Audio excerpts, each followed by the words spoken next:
सभी को नमस्कार, मेरा नाम अभिषेक है और आप देख रहे हैं 14 नवंबर 2025 का इंपॉर्टेंट करंट अफेयर्स को जो आने वाले सभी प्रौद्योगिकी परीक्षाओं के लिए इंपॉर्टेंट है।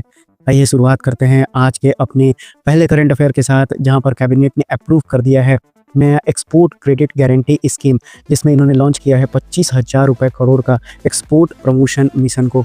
आइए जानते हैं इस न्यूज़ के बारे में।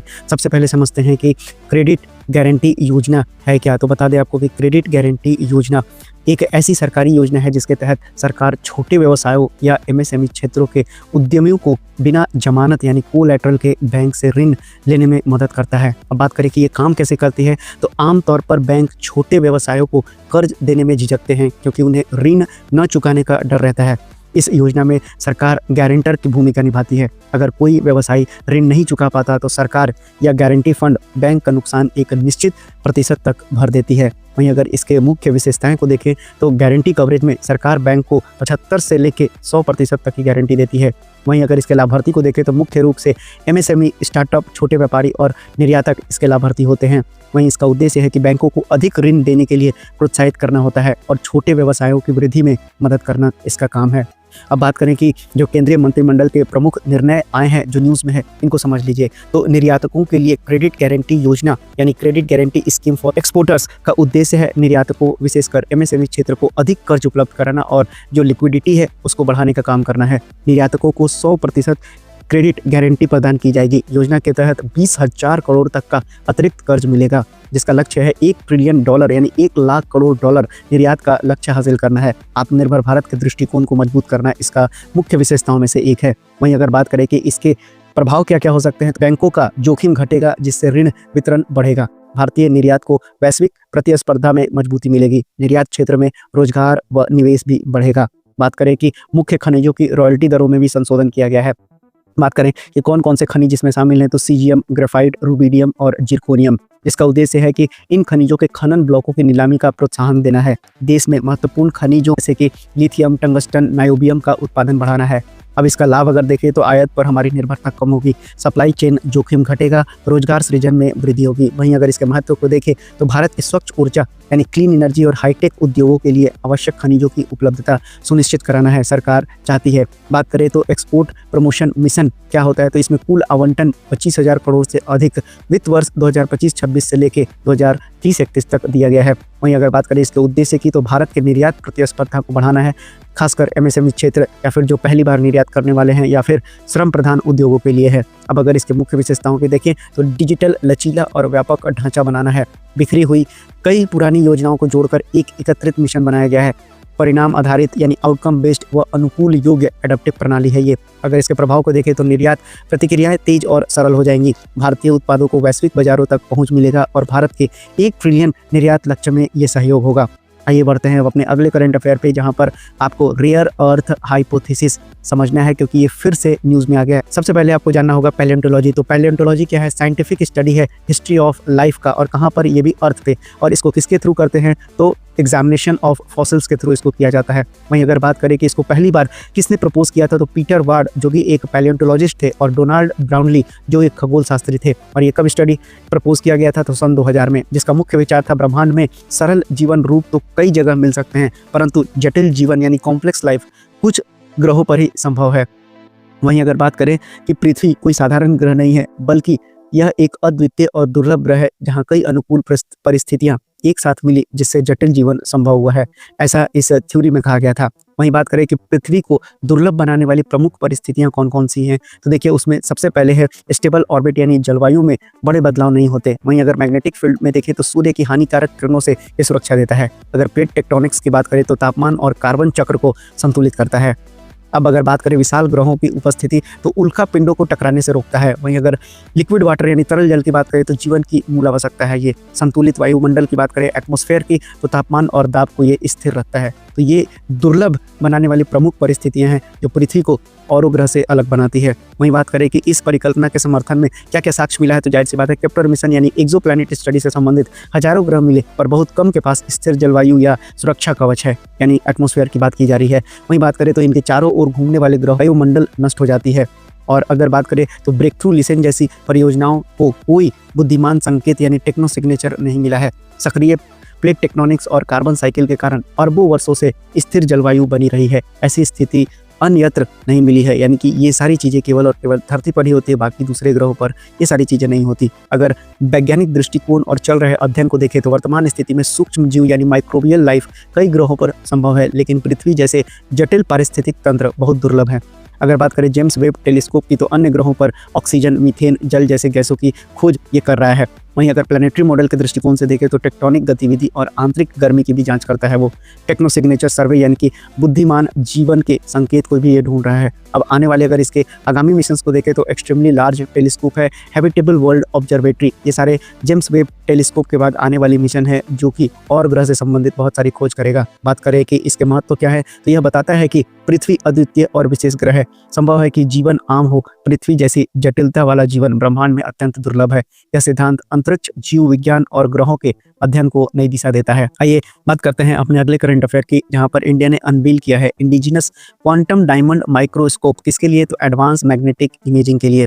आइए समझते हैं इस न्यूज़ को, लेकिन उससे पहले जानते हैं क्वांटम के बारे में। क्वांटम का मतलब होता है किसी भी चीज़ का स्मॉलेस्ट पॉसिबल यूनिट, चाहे वो लाइट हो, चाहे वो एनर्जी हो या फिर मैटर हो, यानी कि जो टीनिएस्ट यानी कि जो सबसे छोटा या फिर इंडिविजुअल अमाउंट ऑफ पार्टिकल होता है जो एक फिजिकल फिनोमेना को बनाता है, उसे हम क्वांटम कहते हैं। एग्जाम्पल के रूप में समझें तो जो स्मॉलेस्ट यूनिट होता है लाइट का, उसे हम फोटोन कहते हैं, और अगर एनर्जी की बात करें तो उसे क्वांटम ऑफ एनर्जी कहा जाता है। अब जानते हैं माइक्रोस्कोप के बारे में। तो एक ऐसी डिवाइस जो हमें बहुत ही छोटे ऑब्जेक्ट्स को बड़ा देखने में मदद करता है जो हमारा आंख नहीं देख सकता। अब बात करें मैग्नेटिक इमेजिंग की तो ये एक टेक्निक है जो पिक्चर को क्रिएट करने के लिए यूज़ किया जाता है मैग्नेटिक फील्ड का यूज़ करके किसी भी ऑब्जेक्ट में। जैसे कि आप ब्रेन का कराते हैं MRI, उसी तरह से आप एक्सरे कराते हैं, तो शरीर के अंदर के भाग को देखने के लिए आप क्या करते हैं, उसके पिक्चर को क्रिएट करते हैं। किसका यूज़ करके? मैग्नेटिक फील्ड का यूज़ करके। इसे ही हम मैग्नेटिक इमेजिंग कहते हैं। अब अगर एग्जाम्पल देखें तो बहुत सारे इसके एग्जाम्पल हैं जो मैंने आपको अभी समझा दिया। उसी तरह से अब आइए न्यूज़ क्या है, तो क्वांटम डायमंड माइक्रोस्कोप क्या है, यही न्यूज़ में है। तो यह एक उच्च संवेदनशीलता वाला मैग्नेटिक फील्ड इमेजिंग उपकरण है। देखिए जो पहले के उपकरण थे वो भी प्रिसाइज थे, लेकिन ये उससे भी ज़्यादा प्रिसाइज है, यानी और एक्यूरेट इमेजिंग ये प्रोवाइड करने वाला है। तो तकनीक आधारित है nitrogen vacancy centre in diamond पर। आपको ये लाइन याद कर लेना है कि क्वांटम डायमंड माइक्रोस्कोप किस तक्नीक पर आधारित है, तो ये नाइट्रोजन वैकेंसी यानी NV सेंटर्स इन डायमंड पर आधारित है। ये NV centre atomic scale defect होते हैं जो कमरे के तापमान पर भी क्वांटम प्रॉपर्टीज़ को बनाए रखते हैं। अब अगर बात करें ये कैसे काम करता है, तो ये ऑप्टिकली डिटेक्टेड मैग्नेटिक रेजोनेंस इसका वर्किंग प्रिंसिपल है, यानी NV सेंटर प्रकाश लेजर से एक्साइट किए जाते हैं और उनका जो फ्लोरेसेंस मैग्नेटिक फील्ड के अनुसार बदलते रहता है। इन ऑप्टिक सिग्नल्स को डिटेक्ट कर लोकल मैग्नेटिक फील्ड की 3D इमेजिंग बनाई जाती है। वहीं बात करें कि इसकी प्रमुख विशेषताएं क्या है, तो ये 3D इमेजिंग मैग्नेटिक फील्ड की 3 आयामी तस्वीर को ये दिखाता है और साथ ही साथ अत्यंत सूक्ष्म स्तर पर ये इमेजिंग कर सकता है। एक बार में बड़े क्षेत्र की दृश्यता को ये दिखा सकता है। वहीं बदलती हुई मैग्नेटिक गतिविधि को ये लाइव दिखा सकता है। बिना नुकसान पहुंचाए चिप या फिर सामग्री का ये परीक्षण कर सकता है। अब बात करें कि इसके एप्लीकेशंस कहाँ पर है, तो ये 3D चिप आर्किटेक्चर में हिडन सर्किट को देख सकता है, बरीड करेंट पाथ और मल्टी लेयर संरचना की मैपिंग, क्रायोजेनिक प्रोसेसर का नॉन इन्वेजिव परीक्षण कर सकता है। वहीं अगर न्यूरोसाइंस में देखें तो न्यूरोनल मैग्नेटिक एक्टिविटी की इमेजिंग कर सकता है। वहीं ब्रेन सर्किट का अध्ययन करेगा। और अगर मटेरियल साइंस में देखें तो मैग्नेटिक मटेरियल की गुण धर्म जांच करेगा। डिफेक्ट और स्ट्रेस एनालिसिस में ये मदद करने वाला है। वहीं अगर एनर्जी स्टोरेज सिस्टम के दृष्टिकोण से देखें तो बैटरीज में करंट फ्लो का 3D इमेजिंग ये बना सकता है। वहीं थर्मल मैग्नेटिक एनोमलीज की भी ये पहचान कर सकता है। और बात करें जियोलॉजिकल मैग्नेटाइजेशन के दृष्टिकोण से तो चट्टानों के मैग्नेटिक सिग्नेचर का ये अध्ययन करने में मदद कर सकता है। अब ये खबर में क्यों है, तो IIT बॉम्बे के पीक्वेस्ट ग्रुप ने भारत का पहला क्वांटम डायमंड माइक्रोस्कोप विकसित किया है। यह घोषणा emerging science, technology and innovation conclave में किया गया है। यह नेशनल क्वांटम मिशन के तहत एक प्रमुख उपलब्धि है भारत का। आइए बढ़ते हैं अपने अगले करंट अफेयर पे, जहां पर आइसलैंड सिक्योरिटी रिस्क पर है। जानते हैं Atlantic ocean current possible collapse क्या होता है, सारी चीज़ों को समझेंगे इस न्यूज़ के ऊपर। लेकिन सबसे पहले आपको मालूम होना चाहिए कि पृथ्वी में जब आप ऊपर के हिस्से को देखते हैं यानी ऊपरी सर्किल को देखते हैं तो ये आपका आर्कटिक ओशन कहलाता है। वहीं अगर आप नीचे देखेंगे तो एंटार्क्टिक कहलाता है। लेकिन हमारा न्यूज़ क्या है, तो हमारा न्यूज़ आइसलैंड है और आर्कटिक ओशन से संबंधित है, ये आपको बताना था। अब आइए समझते हैं कि थर्मोहेलाइन सर्कुलेशन होता क्या है। तो थर्मोहेलाइन सर्कुलेशन दुनिया भर के महासागरों में बहने वाली एक गहरी और विशाल धारा प्रणाली है जो पानी के तापमान यानी थर्मो और खारापन यानी हेलाइन के अंतर के कारण ये चलता है। बात करें कि अब AMOC क्या है, यानी कि अटलांटिक मेरीडोनियल ओवरटर्निंग सर्कुलेशन होता क्या है, तो एक बड़ी महासागरीय धारा प्रणाली है। ये क्या करता है, तो ये वार्म वाटर को कैरी करता है कहाँ से, तो ट्रॉपिक से लेके नॉर्थ अटलांटिक तक। अब इसकी वजह से क्या होता है, तो यूरोप की सर्दियां नरम रहती हैं और यह वैश्विक थर्मोहेलाइन सर्कुलेशन का एक हिस्सा है। अब बात करें कि AMOC खतरे में क्यों है, तो देखिए वैश्विक ताप वृद्धि हो रही है, क्लाइमेट चेंज की वजह से ये खतरे में है। आर्कटिक बर्फ बहुत तेजी से पिघल रहा है। अब अगर ये तेजी से पिघल रहा है तो ग्रीनलैंड की बर्फ बड़ी मात्रा में ताज़ा पानी समुद्र में छोड़ रही है। यह ताज़ा पानी समुद्र की घनत्व संरचना को बिगाड़ता है। नतीजा AMOC कमज़ोर हो सकता है या फिर ढह सकता है। अब वैज्ञानिक इसको चेतावनी दे रहे हैं कि AMOC अतीत में ढह चुकी है और ये कब ढहा था, तो 12,000 वर्ष पहले। तो कुछ वैज्ञानिक मानते हैं कि इसका टिपिंग पॉइंट अगले कुछ दशकों में ही आ सकता है। अब इसके कारण क्या होगा, तो AMOC के ढहने से जो संभावित प्रभाव है इसको भी देख लीजिए। तो अत्यधिक ठंड बढ़ जाएगा उत्तरी यूरोप में, यानी आधुनिक हिमयुग जैसी परिस्थितियां आ जाएंगी, यानी अत्यधिक बर्फबारी होगा, ठंडा तूफान आएगा, जिसकी वजह से ऊर्जा संकट, कृषि प्रभावित, मछली पालन और समुद्री परिवहन बाधित हो सकता है, इंफ्रास्ट्रक्चर पर दबाव आ सकता है। वहीं अगर वैश्विक प्रभाव को देखें तो अफ्रीका, भारत, दक्षिण अमेरिका मानसून और वर्षा पैटर्न में बदलाव हो जाएगा, छोटे किसानों की खाद्य सुरक्षा पर गंभीर खतरा आ जाएगा और अंटार्कटिका अधिक तेजी से ताप वृद्धि, समुद्र बर्फ में और कमी समुद्र स्तर वृद्धि का खतरा बढ़ जाएगा, यानी कि जो भी आइलैंड कंट्रीज हैं उनका डूबने का खतरा जो है बढ़ जाएगा। अगर विश्व स्तर पर देखें तो मौसम अपने चरम स्तर पर हो जाएगा, महासागर परिस्थिति की बदलना जलवायु प्रणाली में असंतुलन क्रिएट कर देगा। बात करें कि ये खबर में क्यों है, तो आइसलैंड ने अटलांटिक मेरीडोनियल ओवरटर्निंग सर्कुलेशन के संभावित ढहने को राष्ट्रीय सुरक्षा चिंता और अस्तित्व के लिए खतरा घोषित किया है। यह पहली बार है जब किसी जलवायु संबंधित घटना को राष्ट्रीय सुरक्षा परिषद के समक्ष ऐसे खतरे के रूप में रखा गया है। अब आइए जान लेते हैं कि आइसलैंड का लोकेशन कहाँ है। तो ये देखिए आपको आइसलैंड आर्कटिक ओशियन से सटा हुआ है। वहीं बात करें यहाँ के प्रेसिडेंट की तो हाला टोमास टोडिर यहाँ के प्रेसिडेंट हैं। वहीं प्राइम मिनिस्टर की बात करें तो क्रिस्टून फ्रॉस्टाडोटिर यहाँ के प्राइम मिनिस्टर हैं और करेंसी आपसे पूछा जाता है परीक्षा में, ये है क्रोना।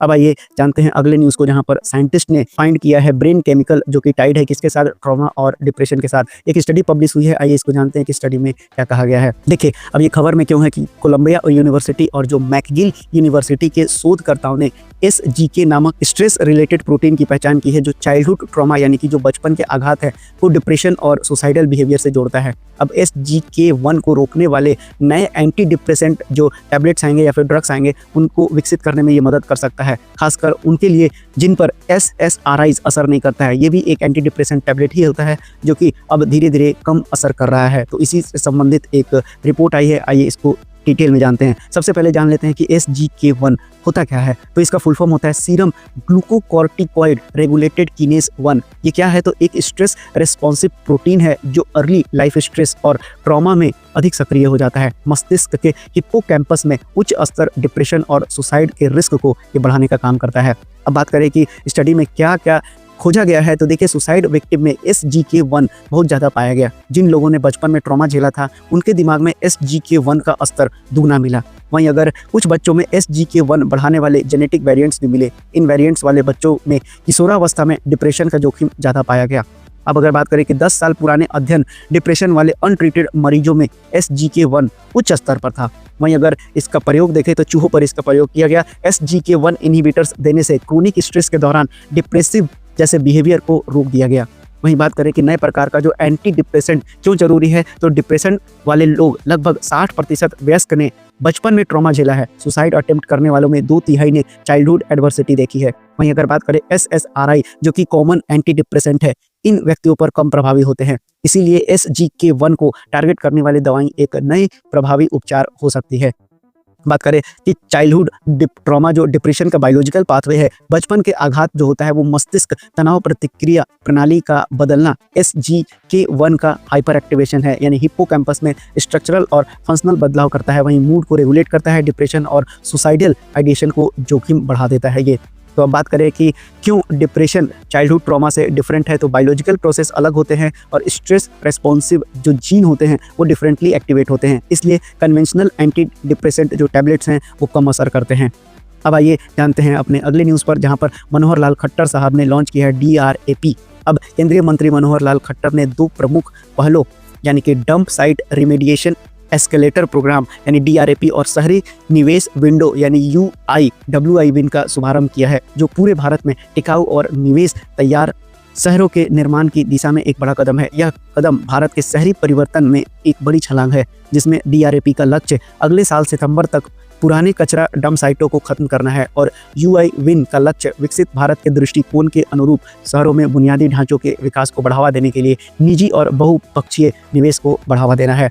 अगले करंट अफेयर की बढ़े तो वहाँ पर UAE ने लॉन्च किया है वॉक टू मार्स कैंपेन ताकि फिटनेस और यूनिटी को प्रमोट किया जा सके। तो UAE ने वॉक टू मार्स नामक एक राष्ट्रव्यापी अभियान शुरू किया है जो निवासियों को सामूहिक रूप से 54 मिलियन किलोमीटर की दूरी तय करने के लिए प्रोत्साहित करता है। यह अभियान क्षेत्र के सबसे बड़े बहुखेल आयोजन open master games Abu Dhabi 2026 की 100 दिवसीय उल्टी गिनती के साथ मेल खाता है।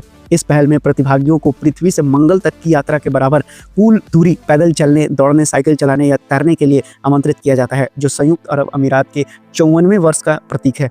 हर कदम बदलाव लाता है। थीम के तहत यह सभी आयु समूहों और फिटनेस स्तरों के लोगों में दैनिक गतिविधियों, स्वास्थ्य और एक सक्रिय जीवन शैली को बढ़ावा देता है। पढ़ते हैं अपने अगले करंट अफेयर पे, जहां पर गवर्नमेंट ने ग्रांट किया है GI tag traditional Lepcha musical instruments को। भारत सरकार ने सिक्किम के लेप्चा समुदाय के 2 पारंपरिक वाद्य यंत्रों तुंगबुक और उमटोंग पुलित को भौगोलिक संकेत यानी GI टैग पंजीकरण प्रदान किया है, जिससे उन्हें सांस्कृतिक रूप से एक बड़ा प्रोत्साहन मिला है। 5 नवंबर को इन्हें भारत सरकार की भौगोलिक संकेत रजिस्ट्री की वाद्य यंत्र श्रेणी में आधिकारिक रूप से पंजीकृत कर लिया गया है। वहीं बात करें वर्ल्ड काइंडनेस डे हर साल 13 नवंबर को मनाया जाता है। अगर आप इसे डिटेल में देखना चाहते हैं तो आप बिल्कुल शॉर्ट्स को प्रेफर कर सकते हैं, जिसे मैंने कल ही अपलोड कर दिया था। अब आइए बढ़ते हैं अपने अगले करंट अफेयर पे, जहां पर भारतीय कॉरपोरेट मामलों के संस्थान, जिसे Indian institute of corporate affairs कहा जाता है, इसने WNS ग्लोबल सर्विसेज के सहयोग से IICA WNS vibrant CSR ESG और सस्टेनेबिलिटी प्रोग्राम का सफलतापूर्वक शुभारंभ किया है। वाइब्रेंट प्रोग्राम सस्टेनेबिलिटी प्रेरित और सामाजिक रूप से जिम्मेदार नेताओं की एक नई पीढ़ी को तैयार करने की दिशा में एक रणनीतिक कदम है। IICA WNS वाइब्रेंट प्रोग्राम के माध्यम से हमारा लक्ष्य CSR ESG और सस्टेनेबिलिटी को मुख्य धारा की प्रबंधन शिक्षा में लाना है। इसका उद्देश्य छात्रों को ऐसी नेतृत्वकारी भूमिकाओं के लिए तैयार करना है जो व्यावसायिक प्रदर्शन को सकारात्मक सामाजिक प्रभाव के साथ संरेखित कर सकें। तो ये था आपका 14 नवंबर 2025 के इंपॉर्टेंट करंट अफेयर, जो आने वाले सभी प्रतियोगिकी परीक्षाओं के लिए इंपॉर्टेंट था। अगर आपको सेशन पसंद आया हो तो आप लाइक, सब्सक्राइब और शेयर भी कर सकते हैं। मिलते हैं अपनी अगली क्लास में, तब तक के लिए धन्यवाद।